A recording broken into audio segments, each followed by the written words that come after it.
Next,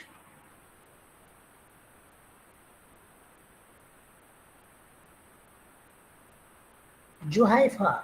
Juhaifa,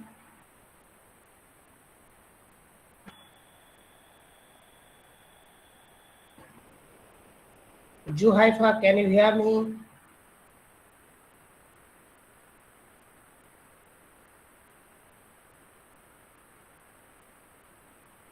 Okay, okay.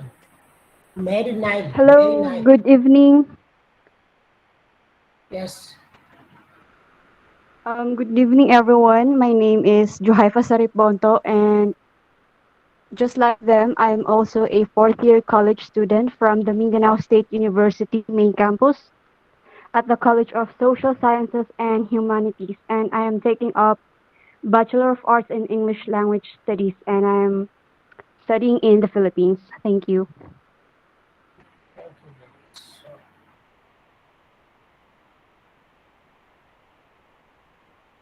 Mary Nile. Hello, good evening. Just like them, I studied Bachelor of Arts in English Language Studies in the College of Social Sciences and Humanities in the Mindanao State University, Philippines. And yeah, I'm doing good. Thank you very much. Thank you very much. Anybody else?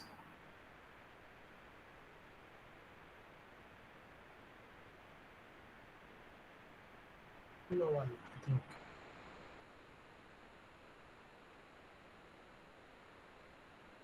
Deepanita Das. Deepanita Das. Hello. Yes, sir. I'm here. Am I audible? Yes, yes. Introduce yourself. Okay. Yes, sure, sure. I have actually completed my master's from Dadapur University in the Department of Linguistics, School of Languages and Linguistics, and currently, I'm starting Deepanita, my. I know you. Yes, I know you. Yes, Okay, good. thank you. I have started my PhD. Uh, Hello, I've started my PhD as an associate scholar from University of Delhi this semester. Our classes haven't started yet. Actually, I've just got the confirmation of PhD admission of this Okay, year for 2021-22 session. okay. Thank you, everyone. And good afternoon, all.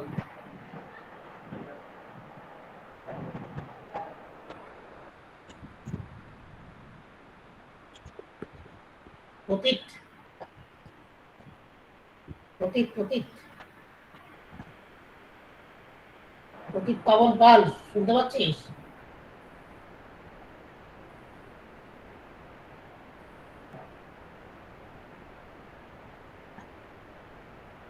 শোনা যাচ্ছে প্রদীপ? শোনা যাচ্ছে but mute আছে ওনারটা। Hello. হ্যাঁ, বলছি যে এইটার সেশনটা শুরু হবে কখন? আমার তো মনে হয় অন্য জায়গায় আছে মনে হচ্ছে নাকি? এটা শুরু করো। এটা দীপান্বিতা রয়েছে, দীপান্বিতা। কিন্তু এটা যে সিটায় কি আমি ছিলাম? হ্যাঁ, দীপান্বিতা চলে এসেছে। না না, আমি আর হ্যাঁ ইয়ে হ্যাঁ দাদা, আমার সঙ্গে কথা হয়ে গেছে, আমি হ্যালো। লিখে দিয়েছি, কিন্তু এটা হ্যাঁ আমার সঙ্গে দাদার কথা হয়েছে। দাদা হ্যাঁ যেটা জিজ্ঞেস করছে যে এখানে হ্যাঁ মানে বোধহয় সঞ্চালক কে ছিল সেটা জিজ্ঞেস করতে চাইছে দাদা। ও, দেখছি। এটাতে বোধহয় অগ্নিবোধার কথা ছিল নাকি?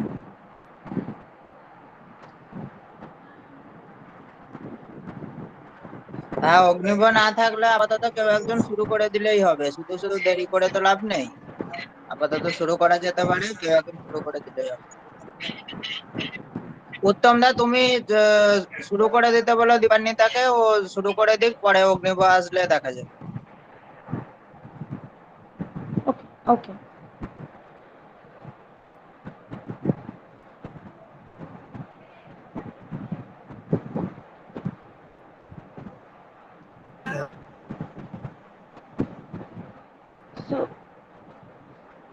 So, may I start? Putumda. হ্যাঁ হ্যাঁ, শুরু করে দে। Okay, okay. So our first speaker of today's evening is Madhulina Bauri ma'am, and the paper she is going to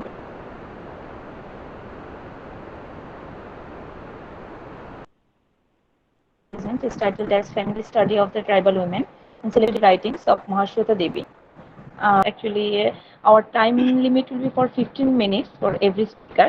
So I request all of you to please take care of that if possible. And ma'am, you can start. Over to you. Madhulina ma'am. Okay. Yeah. Thank you. Thanks a lot, Dipanita. A very good evening to everyone. It is indeed a great honor and privilege to participate and present a paper on tribal literature in this forum. I would like to thank the organizing committee and the chairperson of today's session to give me the opportunity to put forward my views about tribal women in India. My paper's title, I'll be sharing the PPT with you all. Just a second.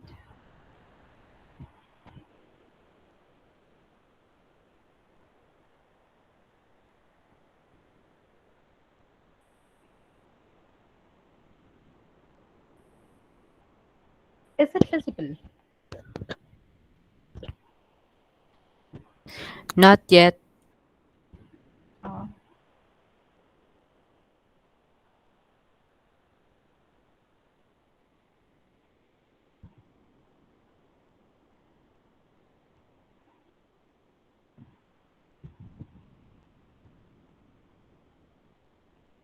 I guess it is now.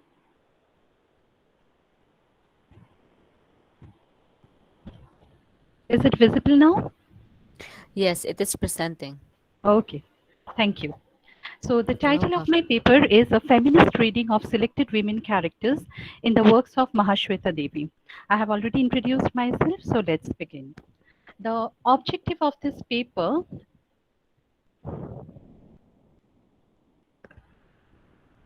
is to study the plight of tribal women as depicted in the works of Mahashweta Devi through feminist perspective. My second objective is to see the tribal women are depicted not as victim always, but as crusader of free will and strength. So to begin with, since the paper will be on a feminist perspective, just to give a short introduction, for centuries, women have been speaking out about the inequalities they face as the result of their sex. However, feminism as a concept did not emerge until 1837, when Frenchman Charles Fourier first used the term feminisme. It was used to describe a movement that aimed to achieve legal, economic, social equality between the sexes and to end sexism and oppression of women by men. We already know about the three waves of feminism. The first wave talks about the rights of women. The second wave is more personal, that is what the agenda is, the slogan is the personal is political. And we also see the emergence of womanism in the works of Alice Walker. The third wave feminism is actually an area that comprises of conflicting, divisions or strand. Areas of division included attitude towards raunch culture, that is, sexual behavior, as well as expression of sexual freedom, the inclusion of trans women in the movement, and the debate of whether feminist goals can be achieved in a capitalist society. And the fourth wave feminism, that is actually talking about the rights of the minority, is still in vogue. So my main concern in today's paper is about rape is a conscious, that is the main slogan of the second wave of feminism. Rape is a conscious process of intimidation. Now, when Susan Brown Miller wrote Against Our Will, Men, Women and Rape in 1975, rape was a hidden issue. People hardly talk about rape, and whenever they talked in a hush-hush manner, that is not overtly. So my paper, which will be on the women of that is depicted in the works of Mahashweta Devi, and I have chosen all total, four women. That is Dhauli, Draupadi, you have Mary, and then you have the other character, Daulati. So there are all total four characters, but due to the paucity of time, the constraint of time, I will be talking only about two or three women in as Mahashweta Devi has depicted. Now, in my paper, the paper attempts to study the plight of tribal women as depicted in the works of Mahashweta Devi through feminist perspective, focusing on bonded labor. Bonded labor was one of the, you can say, curse on the tribal people of our time: prostitution, rape, and witchcraft. Feminism as a set of ideas and concepts that stand for a distinctive and established socio-political ideology developed during the second half of the 20th century. Feminism covered all issues degrading and depriving women of their due in society. However, the concern that feminism raises do not seem alien to tribal inhabitants. Mahashweta Devi writes about the issues concerning tribal group. She was a crusader in fighting for the rights of tribal communities and one of the founding members of the denotified and nomadic tribes right action group. Through the depiction of different tribal women, I would try to argue that not all women are depicted as victims. Rather, some women, irrespective of their education or upbringing, put forward a resistance towards the so called patriarchal society. Tribal women are depicted not as victims but as a crusader of, as I've already said, free will and strength. Now, in Mahashweta Devi's Outcast, Four Stories is a discourse on the pathetic plight of four marginalized women, that is Dhauli, Sanichari, Joshmina, and Chinta. Now, patriarchy in Indian society is treated with utmost honesty. Dhauli is an eye opener against the politics of higher caste and intra caste. Even though things are changing, but it's changing at a very slow rate. Despite financial independence, a woman's identity is defined in terms of men. To be born a woman is considered a curse in society, and if you belong to the marginalized society, you are doubly cursed. Dhauli is a tribal woman, an outcast who suffers because of her unrequited love for a Deota, that is, a person from a higher class. And because of her fate, as her husband dies at a very young age due to fever, her beauty and charm reserves for her more genital mutilation when she is sexually exploited by Misri Lal, a higher class Dyota. When she gets pregnant, Misri Lal mother says that it is her sin and exempted her son from any responsibility towards the child. Now, it is a common thing in everywhere, not only in India, but everywhere, that the child is the responsibility of the mother. A mother in Indian society is only an object of gratification and duty. She is also evident in the case of Kundan's wife. She bore three children of a man who never loved her. She is just a pleasurable object. So, woman as an object of pleasure. A woman is worshipped if she gets pregnant after marriage, whereas the same woman is ostracized from society if she gets rid of the thorn, if she gets pregnant before wedlock. Dhauli is asked to abort the child by her own mother. Get rid of the child in your womb. After Dhauli refuses to give up her child, her mother takes her daughter and entrusts Sanichari to make Dhauli infertile after the baby was born. Now, why she was made infertile? So that she will not give birth to future, slaves. Slave culture, the bonded labor culture was in vogue at that time. So it was not an act of cruelty, rather, it was an act where she is preventing the future generation of becoming slave of the upper caste. Dowley's entire story could have been different in society if society could have given her a chance to redefine her life after she becomes a widow. She cannot marry, but she can play the role of a concubine for her brother in law. Dhawli is not only a story of women's oppression, but also honor killing.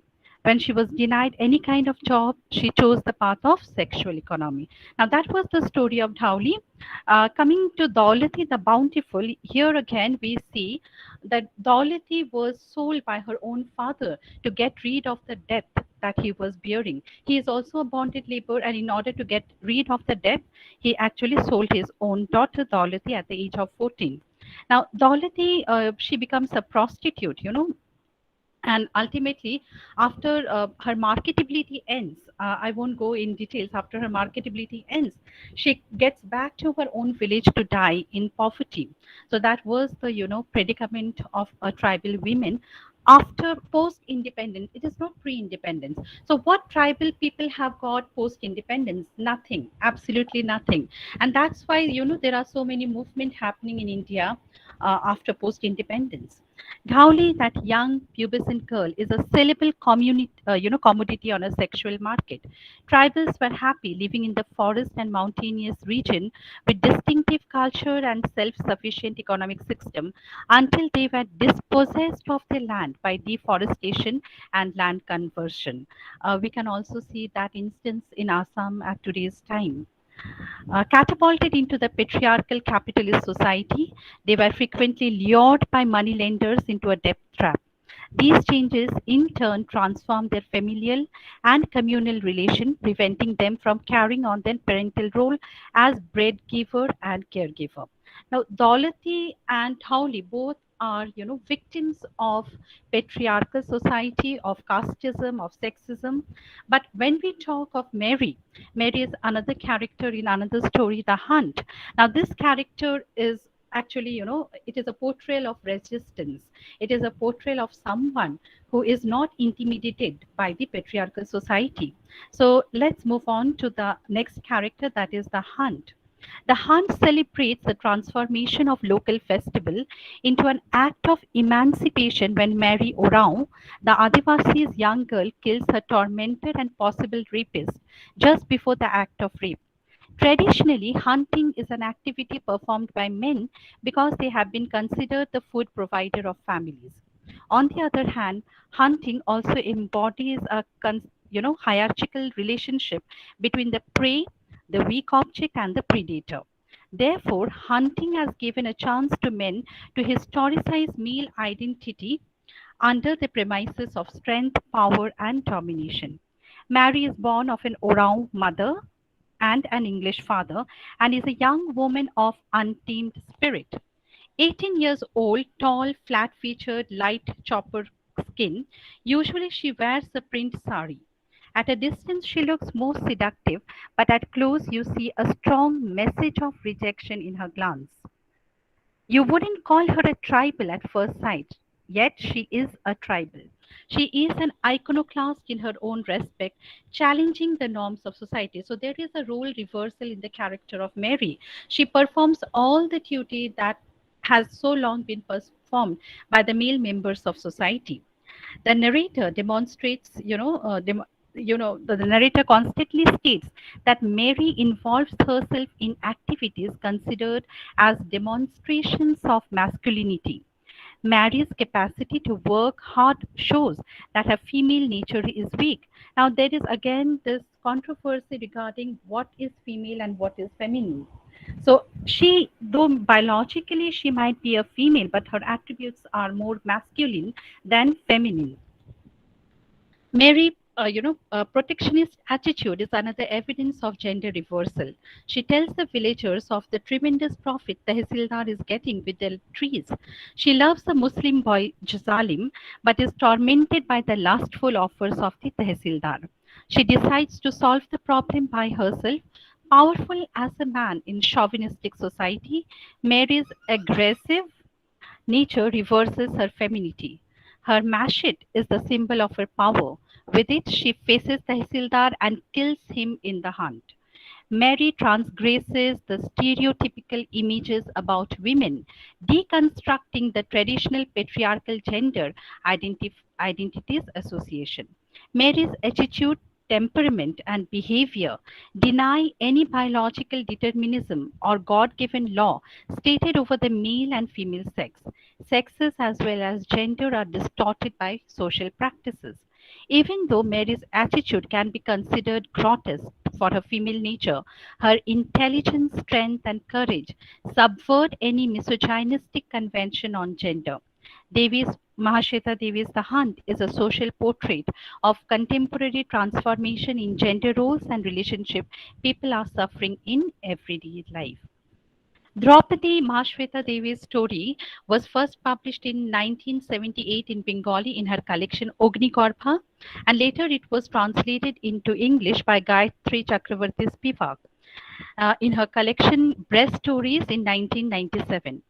The backdrop of the story is the Naxalbari movement of West Bengal, which started off as an armed revolt of landless peasantry and tribal people against landlord and moneylender. Beside exploring the dialectical tension between the exploited tribal and the nation state represented by the figure of Sena Nayak, the narrative also throws up significant issues of gender oppression, marginality, masculinity, female subjectivity, language, and identity. Set against the marginality, politically, charged atmosphere of West Bengal in 1971, the story is centered around a young Adivasi woman, Dopti Mehdon, and her husband Dulna Machi, who support the Naxalite rebel referred to as gentlemen revolutionaries. Dopti and Dulna are wanted in connection with the killing of Surja Shahu, the upper caste landlord who actually, denied them water. And that's why they have killed Surja Shahu. Dulna is hunted down in the forest under Operation Forest Dharkhani, and Dopti, who carries a prize money on her head, is eventually apprehended. Torture and rape follow when she refuses to disclose the name of her accomplices to Sena Nayak, the army chief and a specialist in combat and extreme left politics. The next day, she is brought before Sena Nayak, bloodied in body, but indomitable in spirit. She laughs at Sena Nayak, refusing to clothe herself and challenges male authority and power. Thus, she emerges as an agent through a dramatic rearticulation of her identity. For the first time, Sena Nayak, with all his theoretical knowledge of the tribal, even about information storage in her brain cell, falls to comprehend her moves and is afraid to stand before an unarmed target. Terribly afraid, in other words, by refusing to be an object of male narrative, Dopti asserts herself as subject and emphasizes on the truth of her own presence. She constructs a meaning which Sena Nayak simply cannot understand. So these are some of the characters, as delineated in the works of Mahashweta Devi. Now, rape, as we have seen, is also a mass violence. We have already read, and I have quoted some of the name of the books from where I have, taken the references. To end with, my presentation, I would like just to say that tribal women are not always a victim of patriarchal society, or not only a victim of, other things, other maybe societal things. But tribal women or tribal men in general, they have the power. And we are not asking, or we are not begging, or we are not entreating people to give us something.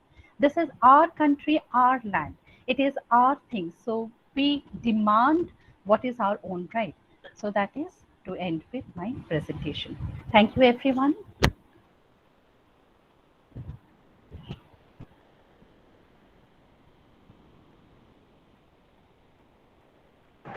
Thank you, ma'am. Thank you so much.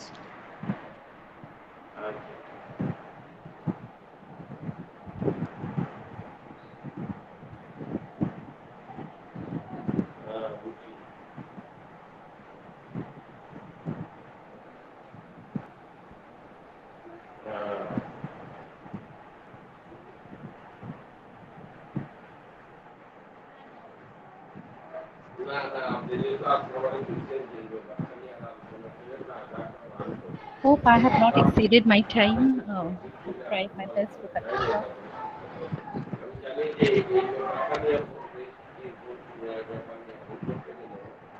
Yes, yes, ma'am. Time limit is totally okay. And thank you so much. Okay, so our next speaker is uh, I think I'm getting some difficulty in actually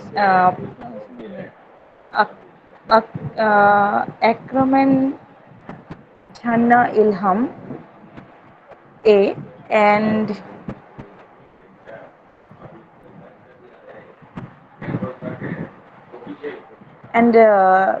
Lawi Al Madini D. Yes, ma'am. The Good evening. Afternoon po, ma'am. I'm so sorry. I'm so sorry. just getting some difficulty in actually the names. The paper is titled as Gender Representation Biases in the Philippine Old Curriculum Textbooks. So, sir and ma'am, you can start. Okay, thank you. Now. Miss Jenna, can you share our presentation?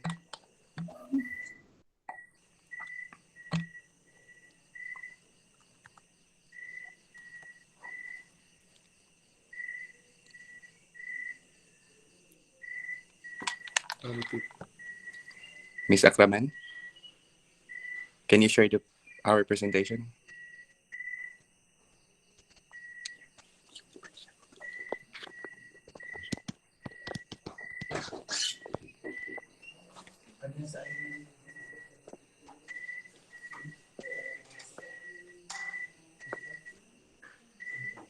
Can you all see the presentation? No, No. sir, no. Not yet. Wait for a while.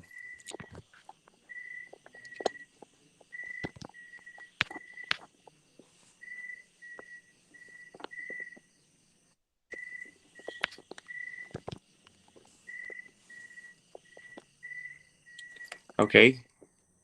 So, can you all see the presentation? Yes, it's visible. Okay. Good evening, and once again, I am Al-Madini.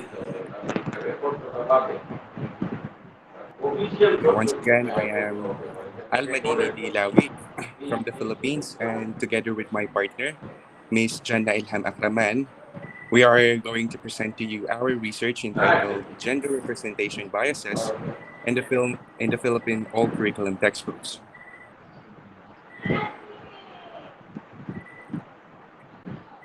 Okay, so when we talk of social linguistics, two terms catch our attention. The word socio pertaining to society and linguistic referring to language. Or in other words, social linguistics has something to do with language and society. Social linguistic is a branch of linguistic that deals with the study of language in relation to society and throw much light both on the nature of language and nature of society. The issues on gender differences have always been the major concern in social linguistics, to distinguish the distinction between males and females. Language and gender is an area of social linguistics that had a great attention on the varieties of speech associated with a particular gender and social norms for such gendered language use refers to the relationship of male and female. Language and, the, language and gender mostly focuses on the gender differences in language, sexism in language, and cause for gender differences. So gender bias. So gender bias, yes. So gender bias and stereotypes is also defined by several scholars as a behavior that shows favoritisms towards one gender over another, where it is the fact of favoring men over women.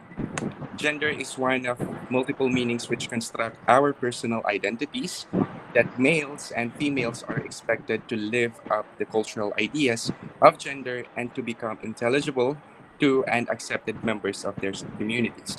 According to Catalian in 2010, gender stereotypes are social beliefs that are often learned from other, which result from social classification of people into group because of their presumed common attributes. Or in other words, gender stereotypes are the stereotypes concerning the traits possessed by females and males that distinguishes both genders from each other. Moreover, gender bias is an issue that rest of the world is seeking to solve on behalf of both men and women. As crucially significant human beings, gender bias continues as evidenced by a larger society তোর at glass school. কোথায়? বললাম And জলের glass society at school, which formally disseminates cultural understanding, and gender bias also continues and exists in school curricula and textbooks, showing itself through biased representation of gender. Meanwhile, various studies have been conducted that focus on the existence of gender bias in school textbooks through gender representation. Next slide, please. Next slide. Meanwhile, various studies have been conducted that focus on the existence of gender bias in school textbooks through gender representation. In Indonesia, according to Suhartono and Christina in 2018, males are portrayed and the dominant as the dominant speaker, as the dominant speaker, as the dominant gender in the case of leadership and work achievements. In Iran, males are displayed 80% in textbooks. In Java, according to Dani and Abida in 2017, women are portrayed doing house chores, while men performing challenging job. And lastly, in Palestine, Karama 2020 claims a male bias in the textbooks where females are unlikely to be represented. So this study endeavors to examine how gender is represented in the old curriculum textbooks in elementary level at Philippine Integrated School Incorporated located at Marawi City, Philippines. Where in Philippine context, there are few studies regarding gender bias in school textbooks. So this study aims to answer the following questions. First, how our genders are identified in the textbook? And second, what are the stereotypes between male and female represented in the textbooks? So moreover, this study is anchored to the social role theory by Igley and Wood in 1999 and the 5 aspects of gender bias by Amir and Berjandi in 2012. So Igley and Wood proposed a social cultural theory, also known as social structural theory or social role theory. According to this view, the division of work by gender of a community drives all such behavioral gender inequality. That is, for instance, the greater empowerment of women is a product of their assignment to care for children, rather than the cause of it. Gender differences arise from modification of individuals to the exceptionalities to which they are assigned as well as the excluded roles. Genetic variations between men and women are important because society magnifies them. This pattern of theorizing led Igley and Wood 1999 to anticipate that the greater the gender difference in status and role in a society, the greater the gender differences would be. The second theory would be the 5 aspects of gender bias. According to Luxden in 1985, textbooks may also present gender bias implicitly. Gender representation in textbook consists of 6 aspects. First, number of male and female picture, number of male and female mentioned, gender roles, and etc. etc.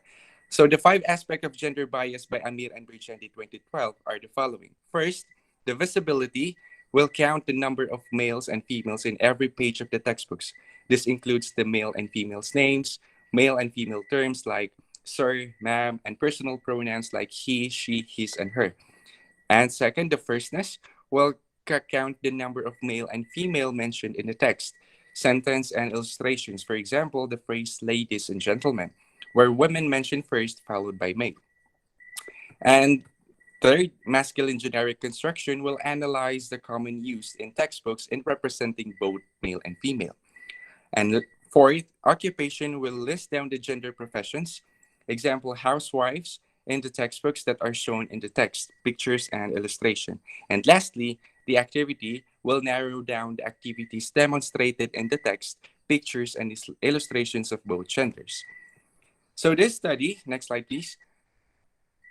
So this study is a qualitative research design that uses a document analysis as a method to gather textual evidences that describe written or text-based artifacts. It is used to identify specific characteristics of materials that will be analyzed in general form textbooks like textbooks, newspapers, or any other host documents. The data will be gathered through analyzing theories, namely social role theory by Igley and Wood in 1999 and the 5 aspects of gender bias by Amir and Berjandi 2012. So the research instrument that will be used for this study will be the old curriculum textbooks, like English This Way 2 work text, English This Way 5, English This Way 6. And moving on to the corpus of the study, the gender biases found in the old curriculum textbooks that includes both male and female. This study examined the types of gender biases represented in the old curriculum textbooks, which include certain categories such as names, pronouns, terms, illustrations for both male and female. So moving on to the results and the findings, the primary result and findings of the study. Analysis shows that books for males emphasize leadership and action, while books for males Females emphasize the qualities of females, such as obedience and humility. Second, biological differences are significant because culture manifests them. And third, social roles connect people to their social situations to the extent that they develop socially shared patterns of behavioral norms.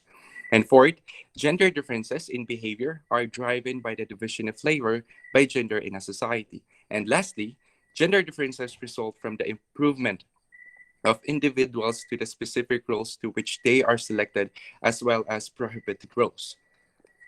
So in English, this way work text too. In the category of, next slide please. In the category of visibility, textbooks showed and mentioned male names often than females. There are 204 names for male, having 63%, as opposed to 122 names for female, having 37%. The male names were seen mostly in every pages. The textbook used more male pronoun, with a total of 73 pronoun for 73 pronoun compared to female pronoun with 51%, pronoun for male having 59%, and while 41% for female. The textbooks used more male pronoun. On the other hand, the female terms such as mother, sister, miss, and etc. outnumbered the male with a total number of 104 terms, compared to male with 99 terms.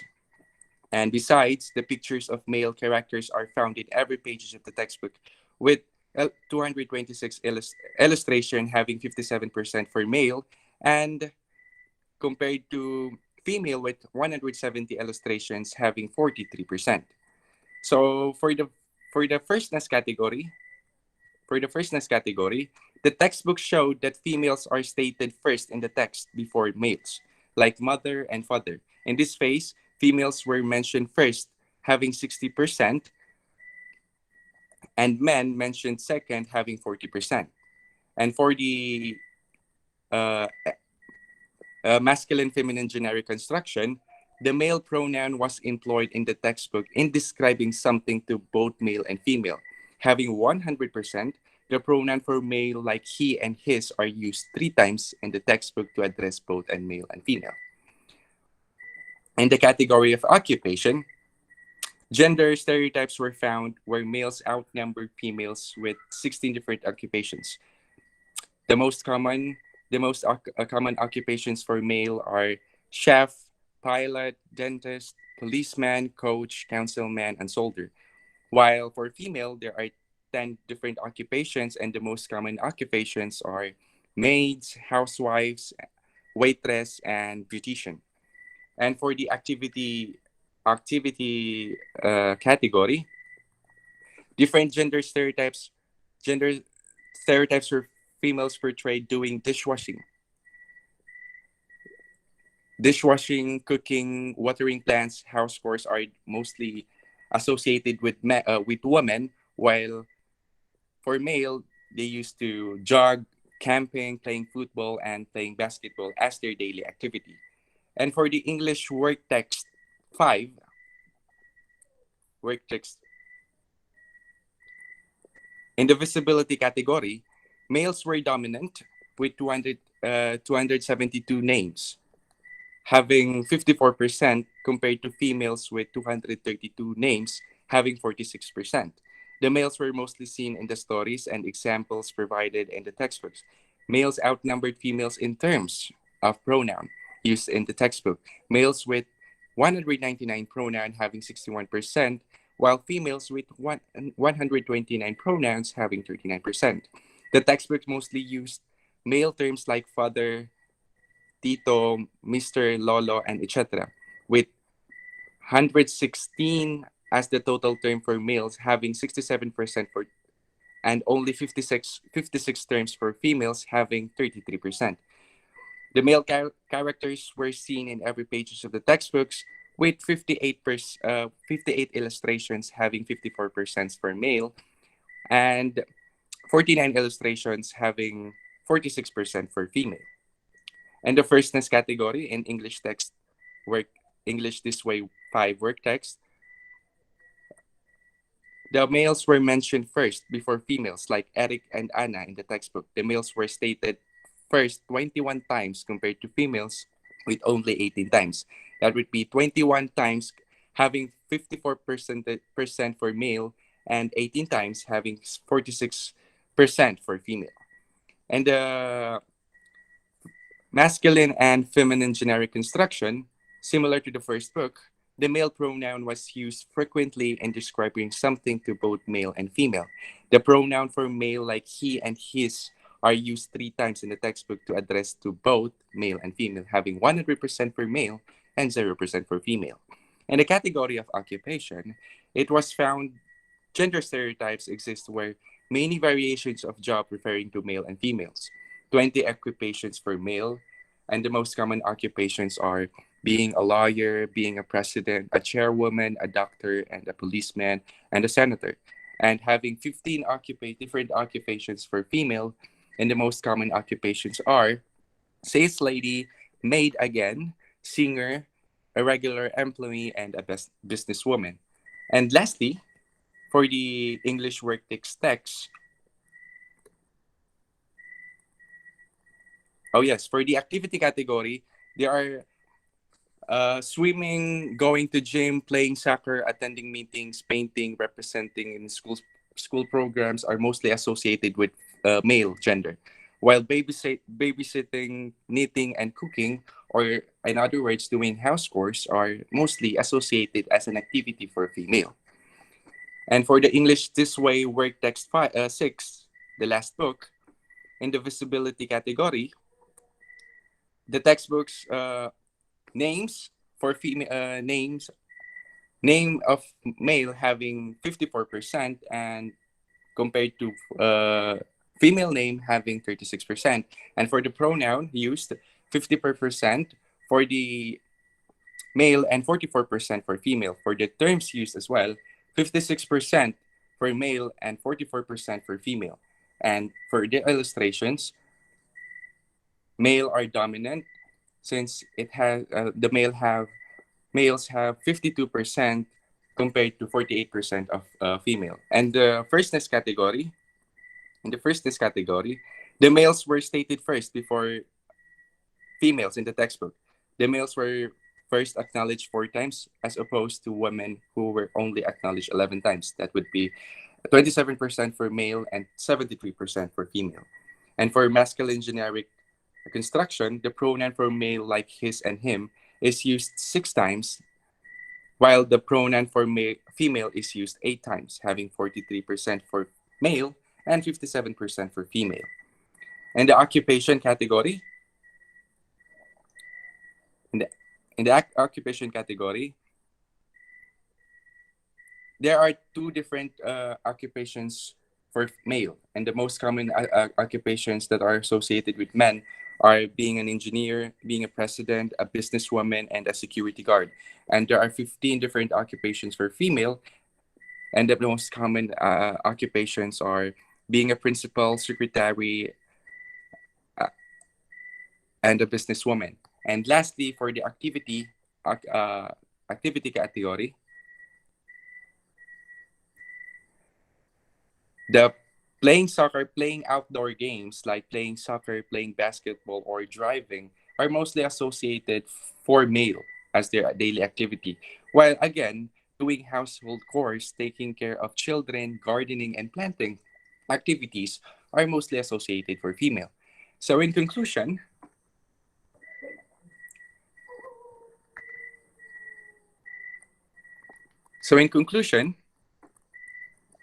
it can be concluded that the textbooks present male as the superior gender, especially in the number of names, pronoun terms, and illustration compared to women. On the other hand, women are portrayed inferior where stereotypes occur in their types of jobs and activities they perform in textbooks. It can be concluded that the all curriculum textbooks portray men and women differently where language is used by the authors to portray gender bias and gender stereotypes. So in other words, these textbooks, the concept of gender stereotypes and the concept of gender bias does exist in these 3 selected textbooks. Thank you, everyone, for listening.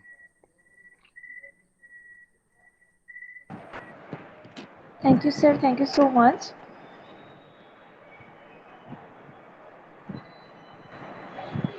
And our next speaker is Famida M. Sambotatu, ma'am. And her paper is titled as Women's Language and Investigation of the Conversations of Milano Women, Occupants of Super Girls Dormitory. Ma'am, are you here?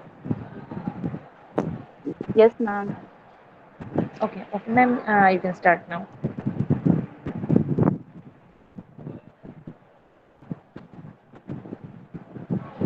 Am I sharing my screen already?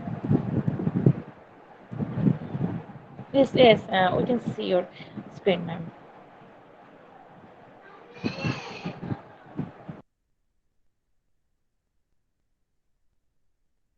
Hello, everyone. Am I audible?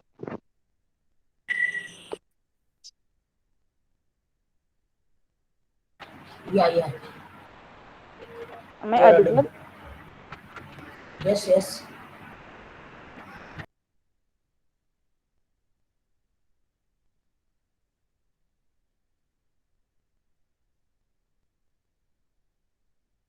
Can you see my screen? Yes, we can see your screen. Okay. Um, Good evening, everyone. I am Yes, Camila yes. Sambudato from the Mindanao State University, Philippines. Today, I will be presenting my research entitled Women's Language, an investigation of the conversations of Yes, Maranao women Camila. occupants of Super New Girls Dormitory, SNCD. Can you hear me, everyone? Yes, we can hear you, Fam. We can hear you. So, according to B. Shopping in 1993, there are long-standing differences on how men and women communicate. Lakoff in 1975 discussed in her book entitled Language and Women's Place that women use tentative and powerless language when they interact every day. Studies argue that women are cooperative and they focus more on how they can maintain solidarity with their interlocutor by using certain linguistic features. Moreover, there is a generalization that women talk about certain topics in their conversations and it would persist over time. For these reasons, I became interested to investigate women's language, specifically the linguistic features they use and the topics that constitute their casual conversation. So in my study, I tried to answer these two research questions. First, what are the features of women's language found in the casual conversations of Maranao occupants of SNGD? Yes, Second, Camila. second, what topics constitute the casual conversations of Maranao occupants of SNGD? Now, let us look at the theoretical framework of the study. In this presentation, I will only discuss two theories that are necessary to understand the analysis of the results. First is Lakoff's 1975 theory on women's language features. In her study, she claimed that tentativeness and powerlessness is what constitutes women's language in their daily communication. Lakoff created an initial theoretical framework where she proposed 10 linguistic features that characterize women's language. First is lexical hedges, like well, I guess, and sort of. They're used by women to express uncertainty and to be polite. Second is tag questions. It refers to sentences in which a declarative sentence is followed by an interrogative clause or tag. Tag questions are used to make the utterance tentative and to lessen the weight of the utterance. Third is rising intonation and declarative. It is used by women to make their statement appear to be like a question, to seek for confirmation, to soften the statement, and to sound uncertain. Fourth is empty adjectives. It is used by women to convey their emotional reaction rather than to give specific information. Fifth is precise color terms. According to lack of, women know a lot about colors like turquoise and mustard, among others. Accordingly, knowing precise color terms is a ladylike attribute. Another one is intensifiers, like so and very, which are used by women to emphasize or strengthen the meaning of the word. Another one is hypercorrect grammar. It is used as a polite strategy and to show indifference of the relationship between the speaker and the addressee. Another one is super polite forms. The use of this means leaving a decision open, not imposing your mind or views or claims on anyone else, and it is the avoidance of swear words, the utilization of euphemism, and the use of more particles in a request sentence. Another one is avoidance of strong swear words. Women are expected to not use swear words as it is considered to deviate the idea of being a lady. As a result, they just use softer words like dear or goodness. And lastly, emphatic stress, or the women's high-pitched intonation to a certain word. For example, is the emphatic stress put in the word brilliant in the sentence, it was a brilliant performance. So it is used to emphasize or strengthen the meaning of a certain word. So in this research, I tried to investigate if these linguistic features can really be found in the casual conversations of women. Another theory I will discuss is Bishoping's 1993 categories of conversation topics. Henry Moore in 1922 was the first one to study the gender differences in conversation topics. He theorized that the conversation topic choice of both genders would persist over time. Accordingly, the different topics of both genders are already constructed and are part of the nature of men and women. Based on Moore's and on earlier unpublished study, Bishoping in 1993 finalized a set of categories of conversation topics. So these are the topics. First, people and relationships, work and money, leisure activities, appearances, and issues. Under people and relationships are talks about persons of same sex, persons of opposite sex. Under work and money, talks about academic, career plans, jobs, and money. Under leisure activities, sports, and others. Under appearances, personal appearance and clothes. Under issues are talks about social and political issues. So this theory is discussed because the results of my study with regard to conversation topics of women may or may not be found in the list of Bishoping. So we will now proceed to the methodology of the study. First is the research design. So I used a descriptive qualitative method. Considering the nature of the problems, descriptive qualitative design is the best method since it is for studies that deals with data in a form of words and for studies that aim to provide rich description. In other words, this method was used because the study aims to qualitatively describe, interpret, and understand the gathered data. So the corpus and research procedure. So the data of my study are recorded fragments of casual conversations in Super New Girls dormitory. So the process of recording took place for 2 weeks from June 14 to June 28, 2021. So within those weeks, I have gathered a total of 40 conversations of different durations. So 30-second fragment of conversation being the shortest and 25-minute conversation being the longest. Now, how did I code and analyze the data? So encoding the linguistic features used by women, lack of theory on women's language features was utilized. Linguistic features were coded as lexical hedges, tag questions, empty adjectives, and so on. In answering the second problem, Bishoping's categories of conversation topics was used. Hence, conversation topics were coded as people and relationships, work and money, leisure activities, and so on. In addition, frequency and percentage counting was utilized to know the patterns and finally determine the linguistic features and the topics that constitute women's casual conversation. Now, let us look at the results and discussion. Let's first look at the linguistic features used by Maranao women. So as can be seen in the table, the Maranao women occupants of Asinchiri frequently use tag questions, which comprise 234 out of 765 linguistic features, or 30.59%. In addition, they usually use intensifiers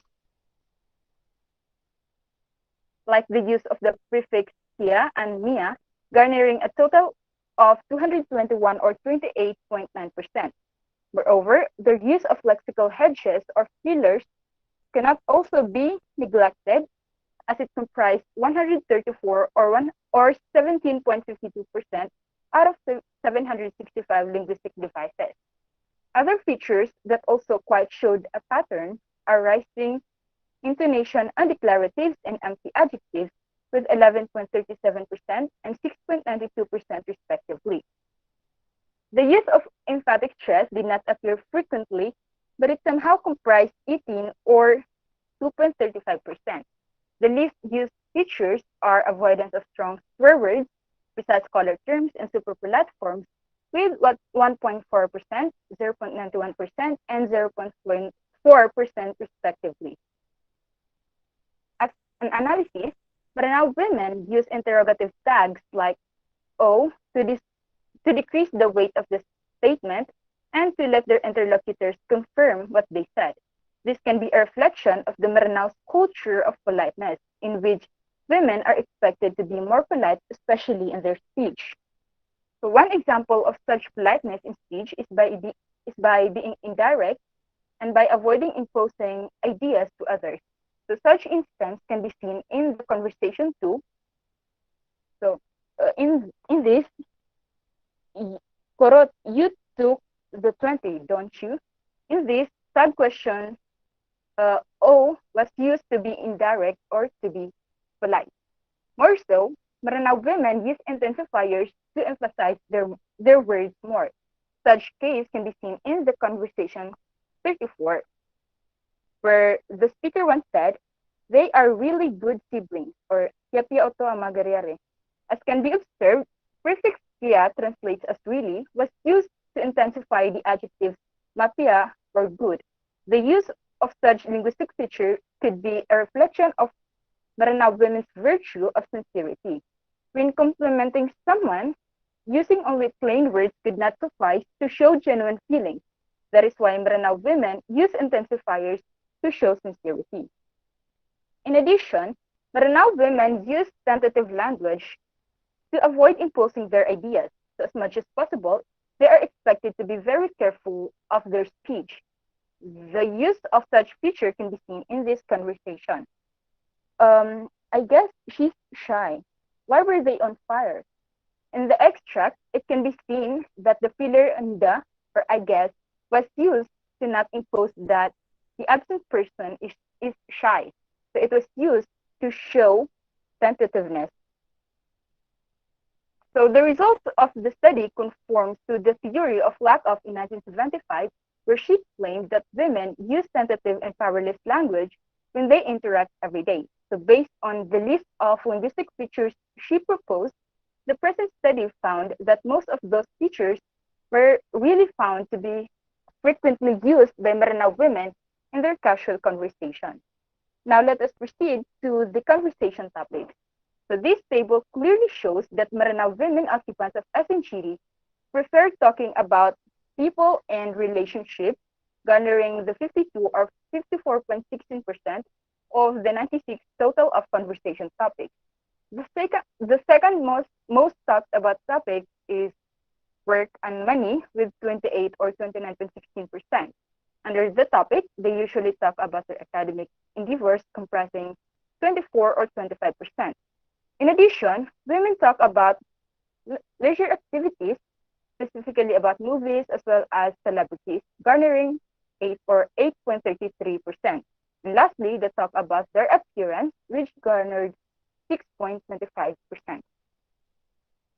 So it can be argued with the result that Maranao women always talk about people, especially persons of their same sex. Maranao women always talk about so despite the expectations that Maranao women should be modest, Nowadays, the usual image of Marana women is being nosy and gossiper. So that might be the reason why the finding that over 50% of women's topic is about other women and men could be a reflection of such reality. So, moreover, the most the second most talk about topic is work and money, so specifically about academics, which comprise 29.16%. This means that Maranao women usually talk about their studies. With this regard, it is safe to assume that the reason for this is because of the fact that all of the speakers in the conversations are students in Mindanao State University living in the same roof. Hence, it is expected that they will talk about their studies. Interestingly, aside from the topics listed by Bishopping, I also found other topics that emerged from the data. First of those unique topics is food, which occurred 16 times in the conversations, marriage, which occurred 4 times, health, which occurred 4 times, and self, which occurred 3 times. So the results of the study conforms to the theory of Bishopping, where he provided a taxonomy of topics that usually constitute women's language. Moreover, the study also coincides with Bishopping's finding that people and relationships are the most common topic of women in their conversation. However, I found other topics that emerged from the retrieved data. Hence, I suggest that the list provided does not fully take into account all the usual topics of women. So this finding could be explained by the fact that the study was conducted among Maranao women, so there might be a cultural factor that influenced such topics of the women behind the tape conversation. So for conclusion, the findings of the study show that tag questions, intensifiers, and lexical hedges or fillers are the top three most frequently used linguistic features of Maranao women. In terms of conversation topics, it was found that people and relationships and work and money are the topics that usually constitute your casual conversation. In addition, based on the findings, I discovered topics that are not in Bishopping's list, which are food, family, marriage, health, and self. So the study found that the topic food even outnumbered most of those in the list of Bishopping. So the study is significant because it contributes to existing theories and studies that explain women's language.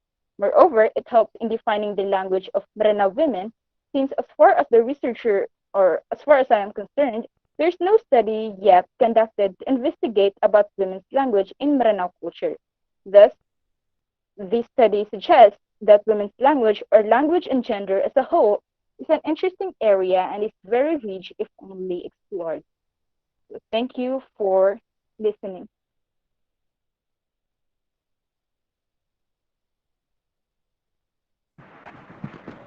Thank you, ma'am. Thank you so much. And last speaker of today's session for this morning is Norsaliha T. Pinatara, and the paper is titled as Language and Gender in Movie, Analysis of Women's Identity and Language in the Selected Sense of To All the Boys I Have Loved Before. Okay, thank you, ma'am. Can I ask Miss Jenna to share the screen? Let us wait for the sharing of screen of Miss Jenna for my presentation. Can you see my presentation, everyone? Yes. Okay, so good evening or good day, everyone. My name is Norsaliha Binatara, and my study is all about language and gender in movie and analysis of women's identity and language in the selected scenes of To All the Boys I've Loved Before. For those who doesn't know, To All the Boys I've Loved Before is a Netflix movie which was released on 2018, where Lana Condor and Noah Centineo starred in the movie. Now, without much ado, let us proceed to my background of the study. Next slide, please. Men and women use language differently. The gender differences in language use can be seen in their attitudes, vocabulary, and syntax, and nonverbal cues. Women have different structures in their language compared to men. In terms of gender roles and identity, men are often thought of as dominant and women as subordinate. That's according to White in 2003. Nowadays, researches on language and gender are widespread, extending from social behaviors, gender differences in different angles and areas, inequalities and sexism, linguistic features in real conversations and movie scenes, and even to learning strategies. Next slide, please. Wait. So in my related literature and studies, most of the previous studies are only focusing on gender differences or women's language types and features using famous theoretical lenses and frameworks like Lakoff's and Jacobson's theory of women's language features. However, my study focuses on the lens of women's identity and kinds of conversation, or basically the gossips between women. The phenomenon surrounding women's gossiping remained understudied even after years have passed. What I meant by this is that most, if not all, of the previous studies in my RRL or RRS, or of all the researches I have read, they usually focus on the features of women's language. So this study will fill the gap and analyze women's identity and language, specifically on kinds of conversation between and among women. Next slide, please, for the research question. Now, for my research questions, this paper aims to answer the following questions, which is number one, what are the identities of the women in the selected scenes of To All the Boys of Love Before? And number two, what are the kinds of conversation used by the women in the selected scenes of To All the Boys of Love Before? Next, please. So here is my theoretical framework. I actually used two theoretical framework for my study, which is the first one is feminist approach to personality theory. And we all know that feminism has a long history. It started as a reaction or as a rebellion of women against their confinement to the domestic sphere and their denied rights to own property, to study, to participate in the society during the medieval period. There are actually a lot of theoretical perspective to feminism. However, in the lenses of personality analysis, feminist theory believes that an individual's personality is strongly influenced by gender roles, social identity, and oppression.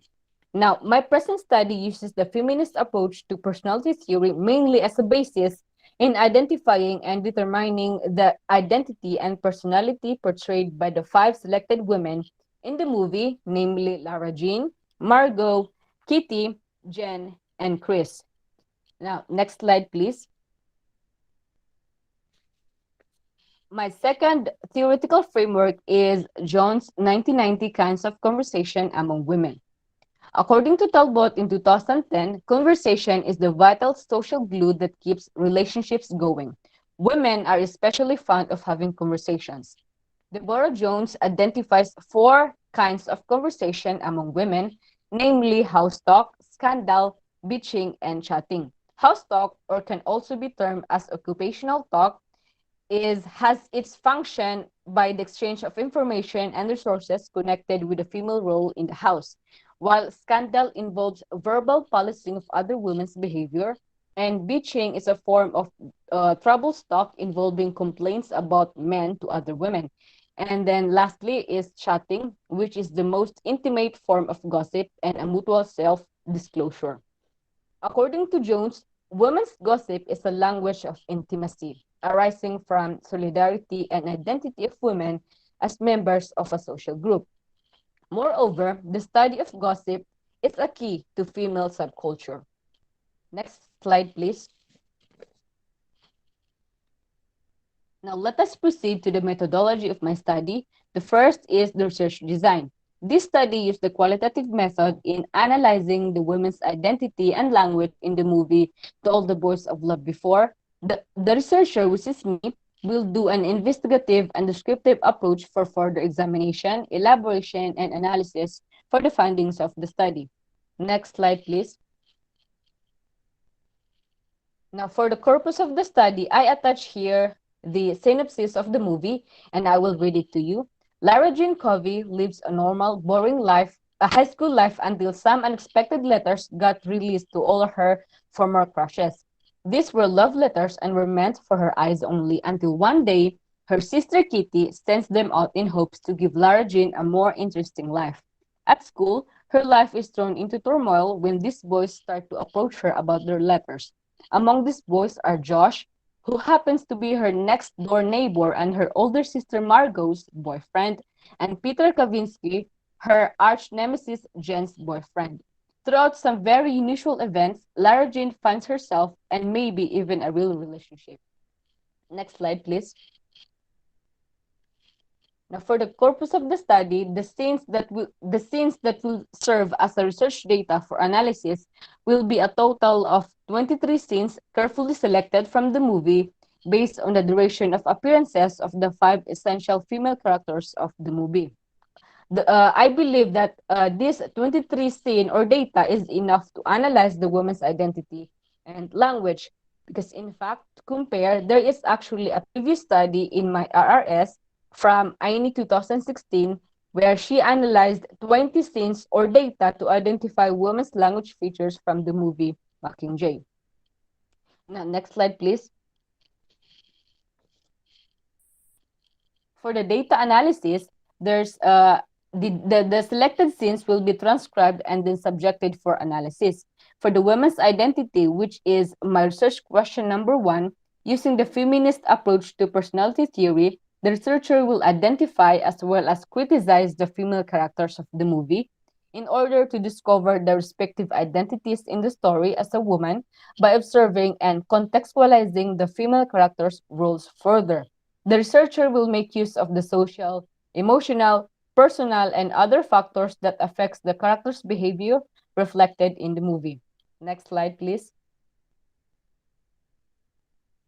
Furthermore, for the woman's language, which is my second research question, I made use of Jones' kinds of conversation among women in order to filter and categorize the dialogues in the conversation among the female characters, segregating the conversation into house talk, bitching, scandal, and or chatting. Frequency count will also be used. Hence, the analyzed data will help the researcher to arrive in a meaningful conclusion. Now, let's proceed to the results and discussion. Next slide, please. Now, I will first discuss the results and discussion for my first research question, which is on women's identity found in the selected scenes of To All the Boys I've Loved Before. Next slide, please. Now, for the first character analysis is Lara Jean.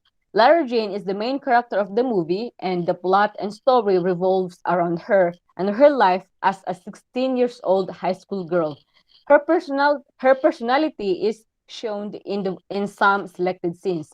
There are actually a total of 7 scenes where her behavior, personality, and role are demonstrated.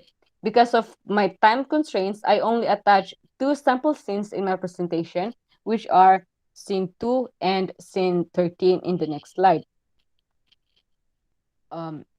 Next slide, please. Next slide, please, for the analysis. Okay, so the analysis shows that Lara Jean is a very compact character. Her personality throughout the selected scenes prove that she is romantic, as she likes to read romance books and would think about something and someone romantically. She also likes some drama but would prefer it in her imagination. She also likes to fantasize about it. Lara Jean is very expressive with her feelings that she even writes love letters for her feelings. This is also parallel to the study of Parkins in 2012, where Parkins concludes that women are more emotionally expressive than men. Now, besides that, Lara Jean as a high school girl is very lonely to a point that she is not on the popular side and has only one friend named Chris. As a 16-year-old girl, Lara Jean is afraid of confrontation, but she is also very forgiving. As a sister to her siblings, she values her bigger sister Margot like a mother, but would hit or fight with her younger sister Kitty. Lara Jean, as a middle child, is kind of childish in her own way. Now, in talking about her social role, Lara Jean is also identified as Josh's friend when they were little, but later changed into being a third wheel to Josh and Margot's relationship whenever they go on dates. But later in the movie, Lara Jean's role of being Josh's friend remained even after her sister and Josh broke up, which ended her role as the third wheel. Then finally, in her character behavior, Lara Jean also does the unusual when she's going through something like a normal teenage girl that she is. Now, next slide, please, for the character analysis too. That the second character analysis is Kitty. Kitty is the youngest sister of Lara Jean. She is the one who sent the love letters of Lara Jean. And there is a total of 4 scenes which was used for her character's personality analysis. Sample scenes in my presentation are scene 1 and 4. Next slide, please. In summary, Kitty is very honest, realistic, funny, blunt, cheeky, tactless, brave, and matured for her age. Unlike Lara Jean, she is very popular in her school and has lots of friends to hang out with. As the youngest sister, Kitty likes to tease Lara Jean but also very close to her that she can open up Lara Jean's romantic relationships. As a 7-year-old girl, Kitty has wild ideas. She is the type to make sure that her plan succeeds and she would always have her way with anything. However, she has also a horrible use of metaphor when it comes to comparing her dad's cooking with butt, which is an example in my previous slide on scene 1. Now, next slide, please. The third character analysis is on Margot. Margot is the oldest sister of Lara Jean and Kitty. Margot is a college student on Scotland. Having to left home, she only has little screen time with the family. There is a total of 3 scenes which was used for her analysis. I gave the scene 1 and scene 13 as sample scenes in my presentation for the character analysis of Margot. Now, next slide, please. Margot is the type of girl that would not hold grudges about anybody, especially to her sisters. In short, Margot is the good girl among the 3 sisters. Margot helps around the house and would also assist her dad with anything he does. Next slide, please.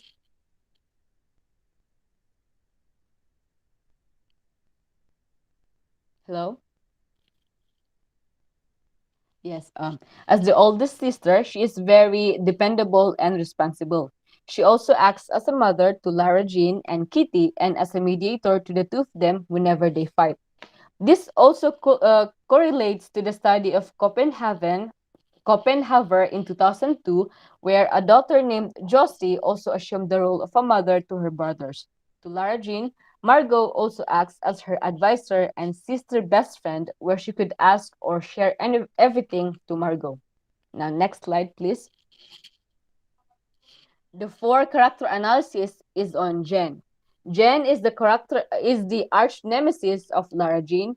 She used to be a friend of Lara Jean, but they ended up breaking their friendship due to some circumstances. A total of 4 scenes were used for analysis. Scene 3 is the sample I attached to my presentation, which as you can see in the screen. So, next slide, please. Overall, Jen's personality is that she is clingy and defensive, and she is also jealous, bitter, and petty towards Lara Jean. Thus, she likes to mock or ridicule Lara Jean to make herself feel better. Towards Peter, which is the boyfriend of Lara Jean, Jen complains about every little thing. But when Peter and Lara Jean got into a relationship, Jen provokes and tempts Peter into breaking up with Lara Jean. For her social role, Jen is the ex-friend and arch nemesis of Lara Jean, the cousin of Chris, and ex-girlfriend of Peter. Now, next slide, please. Furthermore, Jen displays her irrationality and emotions through her dialogues, especially whenever she engages in a conversation with Lara Jean, where she ends up mocking or ridiculing anything that is related to Lara Jean. Her emotions are very transparent, which also affects her rational behavior. In connection to that, Jen even attempts to taunt Peter by implicitly inviting him to break up with Lara Jean. Speaking of irrationality and emotional or being emotional, this also connects to the study of Blackstone in 2003, where she claimed that females are labeled as rational or overly emotional. Now, next slide, please. For the last character analysis is on Chris. Chris is the only best friend of Lara Jean and the cousin of Jen. Despite her short appearances, Chris displays her personality and role whenever she's present in the movie. There are four scenes used to analyze her character. Next slide, please. For Chris' essential role is to be Lara Jean's best friend. As her best friend, Chris supports and hypes up Lara Jean with anything she does or anything she wears. Chris is always to the rescue and would also warn Lara Jean for possible threats, such as Jen approaching her boyfriend Peter. Chris also breaks the stereotypes of being the best friend because she does not always eat with Lara Jean and does not invite her for lunch either, unlike the common usual attitudes of best friends. She is also not really school focused, which is opposite of Lara Jean. Next slide, please. Now, let's proceed to the second results and discussion for my second research question, which is on woman's language found in a selected scenes of To All the Boys I've Loved Before. Next slide, please. Table 14 shows the distribution of kinds of conversation by their number of occurrences. A total of 16 kinds of conversation were collected from the selected scenes, which served as the data source. Based on the table, there are 13.1% of house talk in the scenes collected for analysis, and 9.8% for the use of scandal, 3.3% for the occurrences of bitching, and finally, the remaining 73.8% for chatting. It is very clear in the table that chatting has the greatest number of frequency or has the biggest percentage. This means that the scenes in the movie are having the characters chat mostly with each other, particularly the women. Next slide, please. In the selected scenes, chatting was often identified, as I've said, and the interlocutors are mostly between Lara Jean and Kitty, Lara Jean and Margot, and Lara Jean and Jen. Then, in the house talk category, the one who usually house talk is Margot, who assumed the role of a mother to her sisters, which naturally makes her do household chores.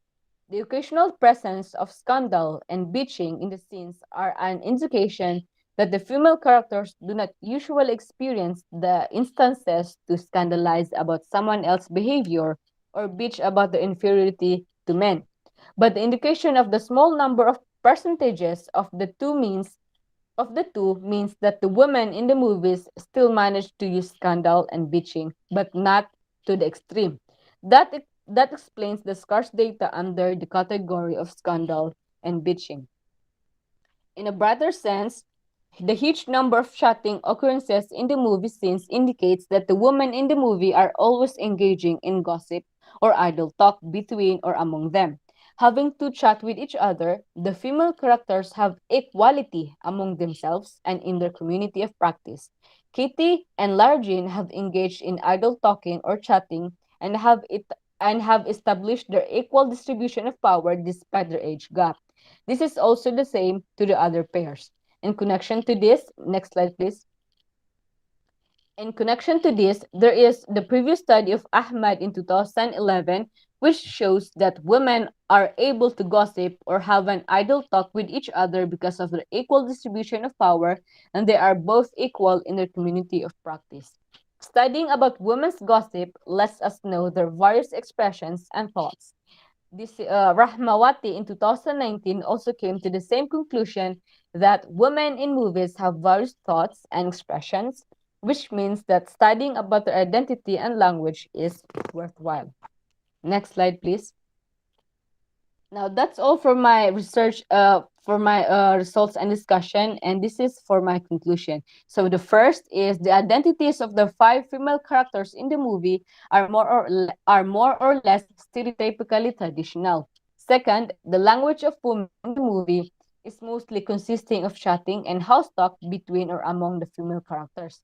And lastly, analyzing these languages or kinds of conversation among women lets us understand what kind of gossip do women engage with whenever they're together or in the same gender groups. The gossips or idle talk that was mentioned or occurred in the selected scenes are possible reflections of what kinds of conversation do women in the actual world participate into. Although these lines or dialogues are fictionalized and are made in the premise of the storyline of the movie, that the identities of these female characters and their languages or conversations were based off from probable circumstances in the real world. So that's all from my presentation. Thank you so much for listening.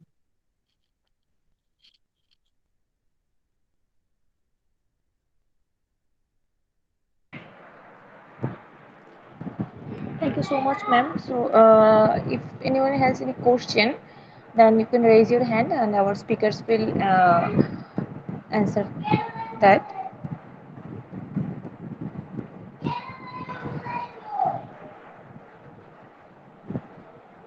Anyone?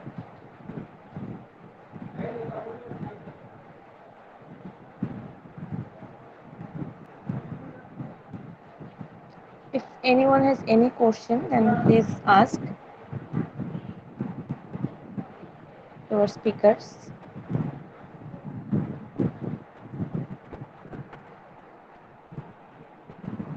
Okay, I think there is no question from our participants.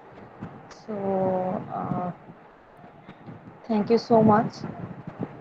We're actually very lucky to attend this session, and we have come to know so many things from all the four papers today.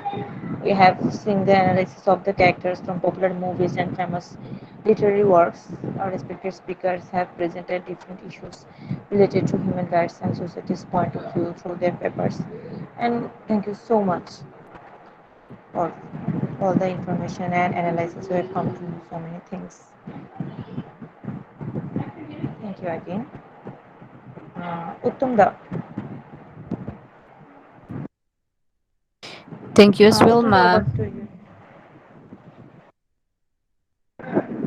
Thank you, ma'am. Uttam da aছো? Thank you. Have a good evening. Thank you, everyone. Thank you, sir. Thank you so much. Thank you, ma'am, and thank you, everyone. Thank Thank you. you. Have Good a nice night. Okay, I think Uttam da is not here, so okay, that's it. Thank you so much, everyone, again, and wishing you a very good night, and thank you.